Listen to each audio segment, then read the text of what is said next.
ఇది మీకు ఆశ్రయం ఇచ్చే విషయం, మీకు రక్షణ కల్పించే విషయం. అయినా మీరు ఇప్పుడు కూడా మీది పెద్ద జాతి, మాది చిన్న జాతి అని మాట్లాడుతున్నారా? ఖచ్చితంగా మాట్లాడతాను. ఏ జాతిలో పుట్టానో, ఏ జాతి సంస్కారంలో పెరిగి పెద్దయ్యానో ఆ జాతి సంస్కారాన్ని ఎలా మర్చిపోతాను? చావటానికైనా ఇష్టపడతాను, జీవితాంతం తిరగటానికైనా ఇష్టపడతాను. కానీ జాతి, ధర్మం ఇంకా నా సాంప్రదాయాల్లో రాజీ పట్టమా? కుదరదు. గురువుగారు, ఇది చిన్న విషయం. ఒక తప్పుని ఎవరైనా వాళ్ళ జాతి, ధర్మం ఇంకా సాంప్రదాయాలతో ముడిపెట్టి చూడాల్సిన అవసరం ఏంటి? ఏదైతే తప్పో దాన్ని ఎందుకు అంగీకరించరు వాళ్ళు? ఎందుకంటే తప్పు తప్పే అవుతుందిగా. వాళ్ళు ఎందుకు అంగీకరించరంటే ఎందుకంటే ఈ సమాజం దానికి అనుకూలంగా వాళ్ళకి తర్ఫీదు ఇస్తుంది. చూడు, నువ్వు మంచి చెప్పినంత మాత్రాన్ని ఎవరూ ఆలోచించరు. వాళ్ళకు దాంట్లో సొంత లాభం కల్పించాల్సి ఉంటుంది. అంటే వివరంగా చెప్తాను, నిన్ను ముట్టుకుంటే వాళ్ళు ధర్మభ్రష్టులు అయిపోతారు. అదే నిన్ను ఇంట్లో నుంచి బయటికి లాగాలంటే అప్పుడు ఆలోచించకుండా నీ చెయ్యి పట్టుకుని ఇంట్లో నుంచి బయటికి లాగేసి తర్వాత శుద్ధి చేసుకుంటారు. అంటే దీని అర్థం వాళ్ళు ఏ దారిలో నడవాలనుకుంటున్నారో ఆ దారికుండా నడిచి వాళ్ళ దురాచారాల్ని సజీవంగా ఉంచుకుంటారు. పైగా వాళ్ళకి లాభము ఉంది. ఆగండి, ఆగండి. ఏ ఇంట్లో మీకు పెళ్లి జరిగిందో అతను ఏ జాతివాడు? నీకేమైనా పిచ్చా? నా పెళ్లి నా జాతి వాడితోనే అవుతుందిగా. మరి మీ భర్త చనిపోయిన తర్వాత మీ జాతి వాళ్ళందరూ కలిసి మిమ్మల్ని వితంతువుగా మార్చి మిమ్మల్ని కష్టపెట్టలేదా?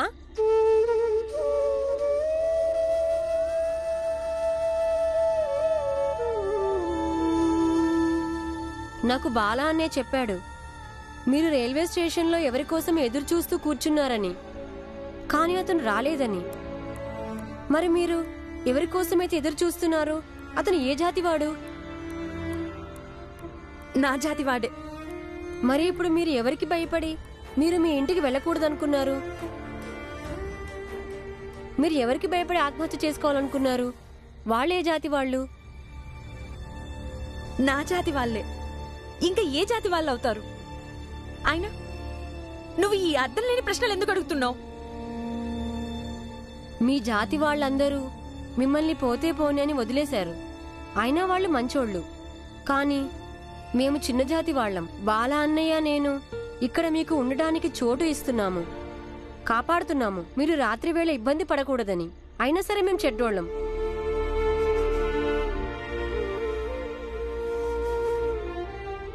ఇప్పుడు మా ఇంటి ఎదురుగా ఒక పెద్ద జాతి వాడిది గుడిసె ఉంది. నా మిత్రుడు ధ్రువది. కానీ ఇప్పుడు వాడు బొంబాయిలో ఉంటున్నాడు. అందుకని ఇప్పుడు మీరు అక్కడ ఉండవచ్చు. బాలా అన్నయ్య నేను మీకు ఏమీ అవ్వము. కానీ మీరు ఇలా తిరుగుతుంటే మేమెవ్వరం చూస్తూ ఉండలేము. మా నాన్న చెప్తారు, ప్రతి మనిషి ఒకటి అర్థం చేసుకోవాలంట.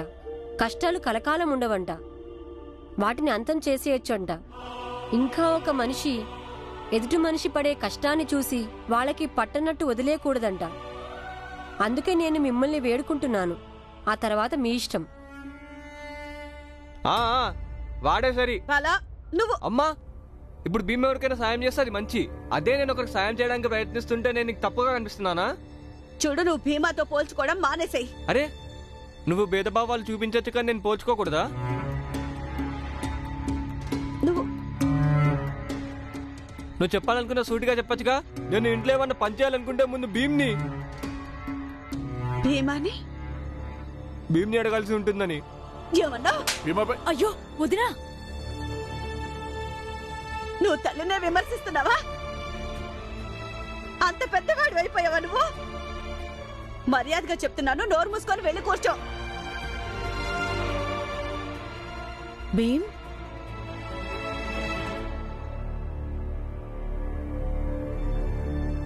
అదిగో తన ఇంట్లోకి తీసుకొస్తున్నాడు. ఇంట్లో ఉంటే నేనైనా ఉండాలి, లేదా తనైనా ఉండాలి. ఎక్కడికైనా వెళ్ళిపోతాను. అసలేం మాట్లాడుతున్నావు వదినా? ముందు నీ కోపాన్ని తగ్గించుకో. ఎందుకు? అందరూ వాళ్ళ ఇష్టం వచ్చినట్టు వాళ్ళు చేస్తుంటారు, మరి నేను చేయకూడదా? అమ్మా, నువ్వు ఇంటిని వదిలేసి మా అందరిని వదిలేసి వెళ్ళిపోతానని ఎలా అంటున్నావు అసలు? ఎందుకనొద్దు. ఇప్పుడు ఈ భీమా చూడండి. అటువైపు అటువైపు. భీమా అమ్మాయిని మన ఇంట్లోకి తీసుకురావట్లేదు.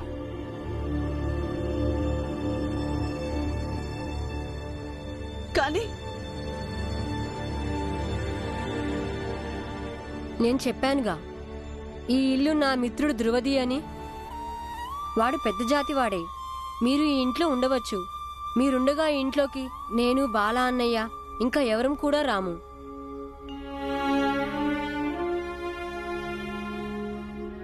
మా నాన్న దగ్గర ఎక్కువ డబ్బులు ఉండవు. మీకు దుప్పట్లు, వంట పాత్రలు అన్నీ కొత్తవి కొని తీసుకురాలేము. కానీ మేమందరం ఖచ్చితంగా ఏదో ఒక ఏర్పాటు చేస్తాము. మీ ధర్మానికి ఏ ఆటంకం రానివ్వము. కానీ ఎప్పటి వరకైతే మీరు ఉండటానికి ఏదైనా మంచి ఆసరా దొరకడం జరగదో, ఇంకా మీ ఇంట్లో వాళ్ళు మిమ్మల్ని వాళ్లతో పాటు తీసుకెళ్లడానికి మనస్ఫూర్తిగా సిద్ధం అవటం జరగదో, అప్పటి వరకు మీరు ఈ ఇంట్లో ఉండవచ్చు.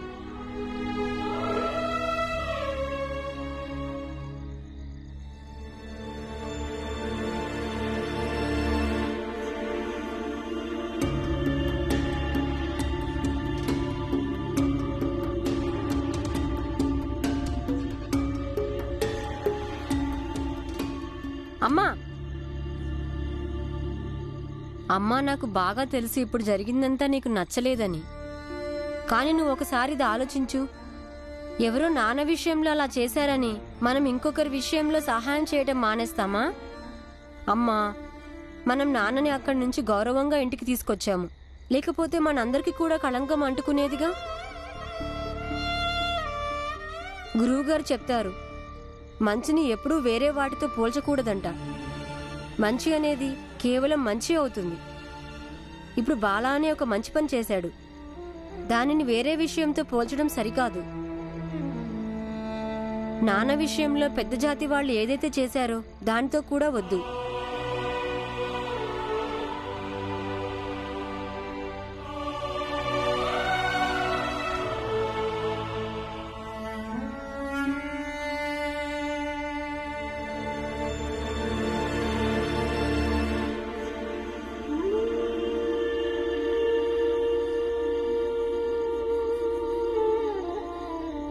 బాలా అన్నయ్య, నాకు గర్వంగా ఉంది నువ్వు నా అన్నవైనందుకు. ఈరోజు నువ్వు మా అందరికీ ఒక అమ్మాయికి సాయం చేసే అవకాశం కల్పించావు. మేము నిన్ను చూసి గర్వపడుతున్నాము. భీమాబాయ్, అంబేద్కర్ గురుగారు సరిగ్గా చెప్పారు. మంచిని వేరే వాటితో పోల్చి చూడకూడదు. మంచి అనేది కేవలం మంచి అవుతుంది. చెడుకు భయపడి మంచి పనుల్ని చేయకుండా ఆపడం మంచిది కాదు. భీమాబాయ్, భీమాబాయ్, భీమాబాయ్, ఇప్పుడు నువ్వు ప్రశాంతంగా ఆలోచిస్తే నీకు కూడా అనిపిస్తుంది, ఒక ఒంటరి అమ్మాయిని ఇంత రాత్రి ఒంటరిగా వదిలేయటం మంచిది కాదు.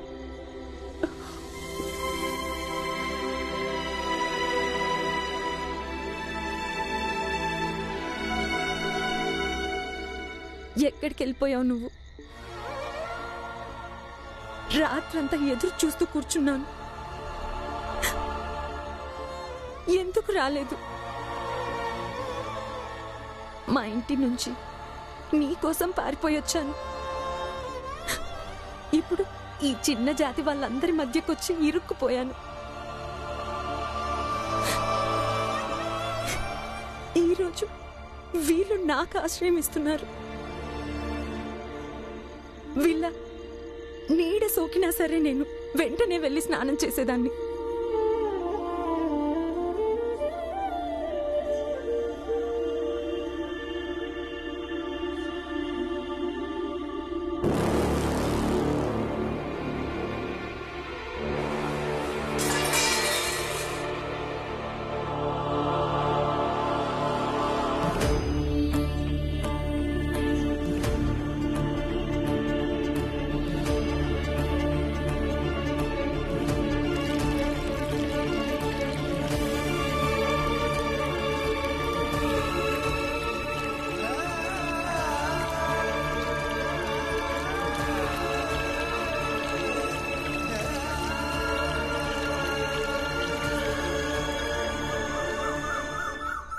స్వామి, స్వామి, స్వామి,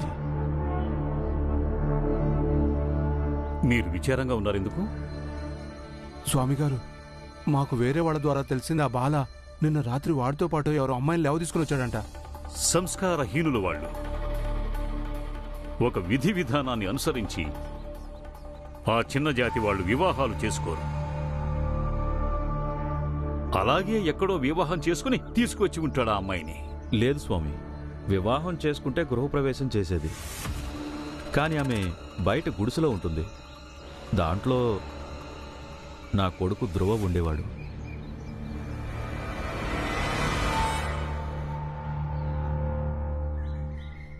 అయితే ఆరా తీయండి. ఆ అమ్మాయి ఎవరో, ఎక్కడి నుంచి వచ్చిందో, ఎందుకు వచ్చిందో, వచ్చింది సరే, ఆ గుడిసెలో ఎందుకుంటుంది? మీ ఆజ్ఞ స్వామి. అలాగే స్వామి.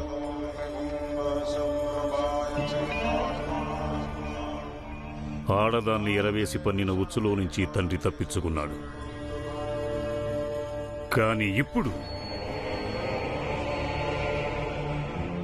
ఈ ఆడదాన్నే అడ్డం పెట్టుకుని ఎలాంటి ఉచ్చు బిగిస్తానంటే తండ్రి, కొడుకులు, తల్లి, అత్త మొత్తం నా కాళ్ళ దగ్గరకు వస్తారు. నిన్ను నువ్వు చాలా తెలివిగలవాడివనుకుంటున్నావా భీమరావు? ఇప్పుడు నీ పొగరు మొత్తం దిగిపోతుంది. అయితే నువ్వు వీళ్ళందరి తరపున క్షమాపణ చెప్పటానికొచ్చావా? కాదు, ఇది చెప్పటానికి వచ్చాను. ఇప్పుడు ఏదేమైనా సరే వీళ్ళల్లో ఇప్పుడు ఏ ఒక్క వ్యక్తి కూడా ఊరు వదిలిపెట్టి వెళ్లరు. ఏ చట్టమైతే ఈ రోజు లేదో అవి రేపు ఉంటాయి. మా హక్కులు, అధికారాలు రాతపూర్వకంగా ఉంటే ఎవరూ ఆపలేరు, చట్టం కూడా. అప్పుడు మీలాంటి వాళ్ళు వచ్చి ఇలా వాదించలేరు. అలా చేసిన వాళ్ళకి శిక్ష పడాలి. నేను ఎవరైనా కావచ్చు, కానీ అది మీరు నిర్ణయించకూడదు. అలాగే మీ శాస్త్రాలు ఏవి నిర్ణయించకూడదు. మరి ఎవరు నిర్ణయిస్తారు? మేమే నిర్ణయించుకుంటాము. ఒకటి కాదు, వేలాది కుట్రలు పన్నుకోండి, కానీ మాలో నీతి ఉంది. దాన్ని మీరెప్పటికీ అనదొక్కనూ లేరు, దాన్ని అంతమూ చేయలేరు. ఈ భీమరావు లాంటి మొండి ఘటాన్ని ఇంతవరకు ఎప్పుడూ చూడలేదు. ఇన్ని ప్రశ్నలు నన్ను ఎవ్వరూ అడగలేదు. ఈ ప్రపంచంలో అప్రమత్తంగా ఉండాలంటే ప్రశ్నించే వాళ్ళ నుంచి అప్రమత్తంగా ఉండాలి. శక్తి సామర్థ్యాల వల్ల రాజ్యాలు తలకిందులై ఉండొచ్చు, కానీ సమాజంలో మార్పు వచ్చేది మాత్రం ప్రశ్నలో ఉండే దమ్ము వల్లనే. ఈ భీమరావుని ఆపకపోతే వాడు మా ఆచారాల్లోనే మార్పు తెస్తాడు. ఇక ఈ మార్పు నాకు మంచిది కాదు. ఎట్టి పరిస్థితిలో దాన్ని జరగనివ్వను.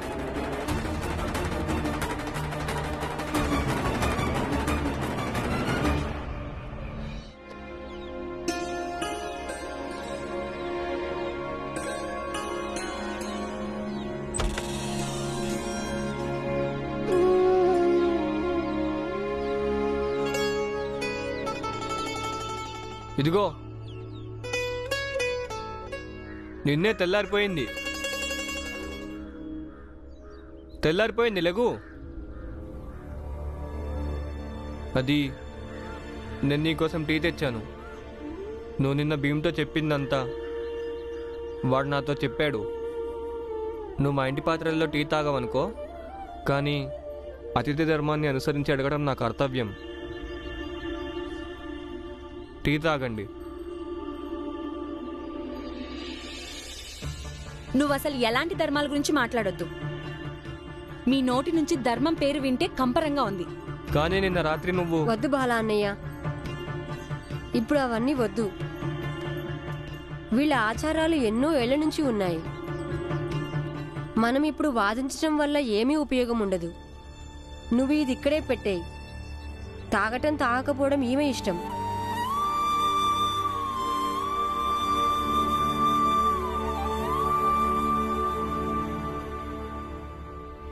రే బాలా, ఎక్కడి నుంచి తీసుకొచ్చావు ఈ అమ్మాయిని?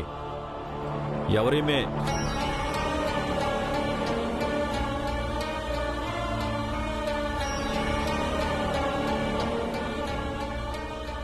ఏ రామ్జీ, రామ్జీ బయటికి రా. రామ్జీ,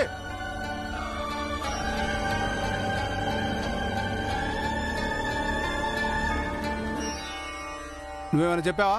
ఈ అమ్మాయి ఎవరో, ఈ అమ్మాయిని ఎక్కడి నుంచి తీసుకొచ్చారో? దీంతో మీకేం సంబంధం?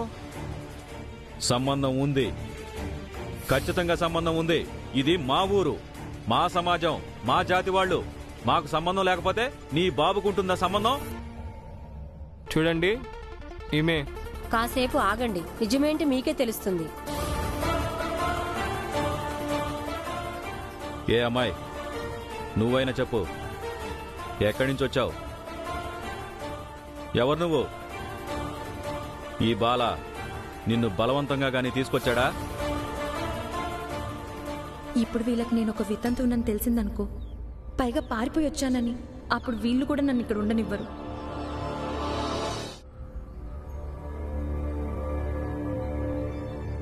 అరే, అడుగుతుంటే సమాధానం చెప్పవేంటి? ఏ అమ్మాయి చెప్పు.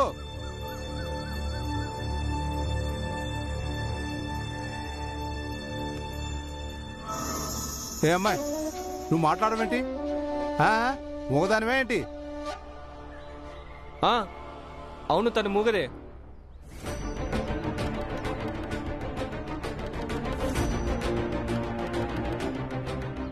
పాప మేమే ఏమీ మాట్లాడలేదు. అలాగా?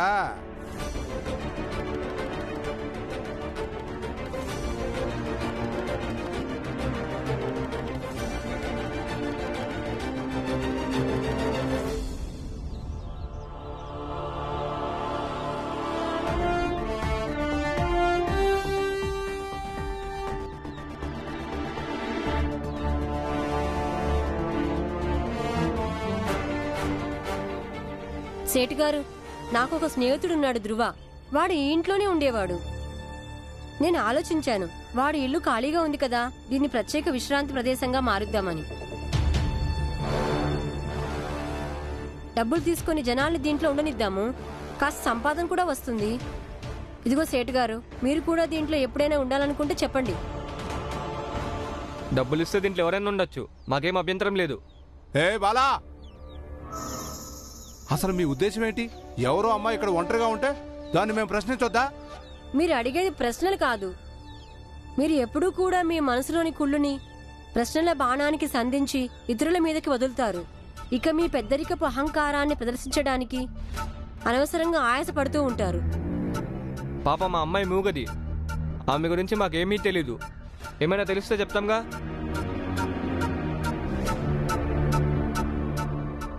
ఇదిగో టీ కొట్టు బాబాయ్, ఈ రోజు నువ్వు కొట్టు తెరిచేది లేదా?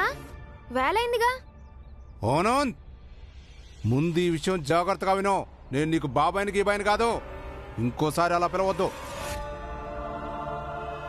ఇంకో విషయం, నీ బాబు సుబేదార్ అయితే మేం భయపడిపోవాలా?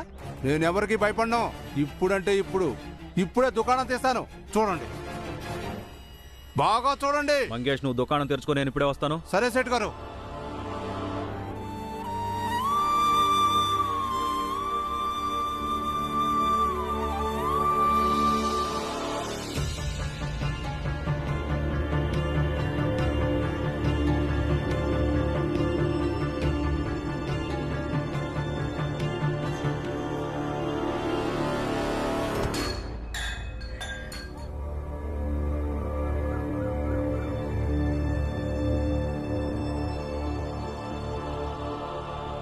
నువ్వు మా మంచి. అన్నయ్య, పర్వాలేదులే, వదిలే.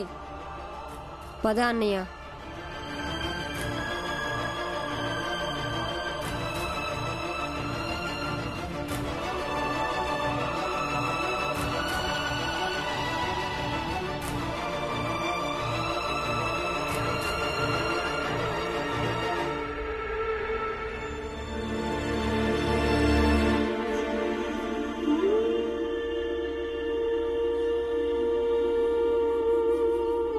భీమ్, అప్పుడు నాకేం చెప్పాలో తోచలేదు, అందుకే నేను అలా చెప్పాను అమ్మాయి మూగదని. ఒకసారి వెళ్ళి ఆమెకు చెప్పి రావాలి, ఎందుకంటే పొరపాటున ఏమన్నా మాట్లాడిందంటే అప్పుడు చాలా పెద్ద సమస్య అవుతుంది. లేదు బాలా అన్నయ్య, ఆమె ఏమీ చెప్పదు. ఎందుకంటే ఆమెకి బాగా తెలుసు ఎవరైతే ఆమె గురించి అడగడానికి వచ్చారో అలాంటి వాళ్ళు ఆమె ఊర్లో కూడా ఉన్నారు. వాళ్ళు ఆమె పట్ల ఇలాగే ప్రవర్తిస్తూ ఉండి ఉంటారు. అందుకని బాలాన్నయ్య, నువ్వు ఆమె గురించి ఏమీ బాధపడకు. కానీ ఆమెతో ఒకసారి మాట్లాడాలి.